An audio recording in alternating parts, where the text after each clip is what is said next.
Hello అండి అందరికీ. Welcome to my channel అన్నం ఆయుర్వేదం. ఈరోజు నేను బెల్లం మినప సున్నుండలు ఎలా చేయాలో చూపిచ్చేస్తాను. ఇవి చూడ్డానికే కాదండి, తినడానికి కూడా చాలా బావుంటాయి. మా అమ్మగారు చేసే సున్నుండలు చాలా బావుంటాయండి. ఆ రెసిపీ నేనిప్పుడు మీతో షేర్ చేసుకుంటాను. చూసేయండి. Let's start the video. ఒక కప్ ఆఫ్ మినుములు తీసుకుందాము. అవి కొంచెం బాగా ఫ్రై అవ్వనివ్వాలండి. నెక్స్ట్ అదే ప్యాన్‌లో ఒక హాఫ్ కప్ ఆఫ్ రైస్ కూడా తీసుకుందాము.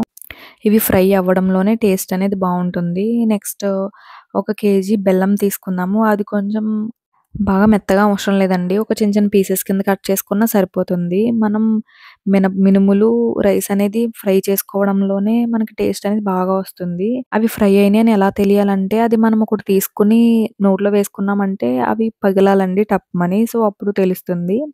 నెక్స్ట్ అవి అలా ఫ్రై చేసుకొని చల్లారిన తర్వాత మిల్లుకి తీసుకెళ్తే మనకి పిండి చేసిస్తారు సున్నుండలకని చెప్తే.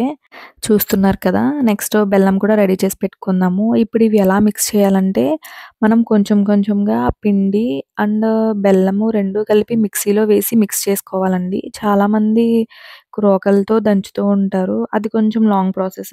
నథింగ్ అంతే. జస్ట్ మిక్సీలో అనేది మిక్స్ చేసుకొని పక్కన పెట్టుకోవాలి.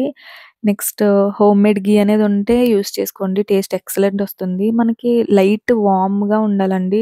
వేడిగా ఉండకూడదు. కొంచెం గోరువెచ్చగా ఉన్న నెయ్యిని కొంచెంగా యాడ్ చేసుకుంటూ, అది ఉండలయ్యే వరకు మిక్స్ చేసుకుంటూ ఉండాలండి. సో, చూస్తున్నారు కదా! ఇలా కొంచెంగా యాడ్ చేసుకుంటూ మనం పిండనేది కలుపుకోవాలి. మనం ఒకేసారి కూడా యాడ్ చేయకూడదు. పిండి ఒక్కసారిగా లూజ్ అయిపోతుంది. తెలియని వాళ్ళుంటే తెలుసుకుంటారని చెప్తున్నాను. తెలిసిన వాళ్ళైతే ఫాలో అయిపోండి. కొంచెంగా మనం మిక్స్ చేసుకుంటూ ఇలా ఉండవుతుందో లేదో చూసుకోండి. మనం పట్టుకుంటే ఉండయ్యేలా ఉంటే రెడీ అయిపోయినట్టే. నెయ్యి వేయడం ఆపేసి మనం ఇంకా బాల్స్‌లా చేసుకోవడం రెడీ చేయాలి.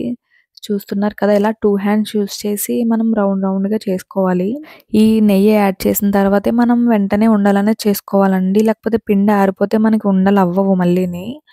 సో, స్టార్టింగ్‌లోనే మనం కొంచెం గోరువెచ్చగా ఉన్నప్పుడే బాల్స్‌లా చేసి రెడీ చేసి పక్కన పెట్టుకుంటేనే మనకి సున్నుండలనేవి రెడీ అవుతాయి. ఒక 2 మినిట్స్ అలా గాల్లో వదిలేయండి.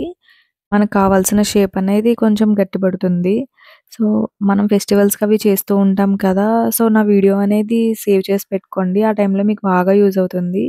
మీరు కూడా ట్రై చేసి రెసిపీ అనేది ఎలా వచ్చిందో కామెంట్ చేయండి తప్పకుండా.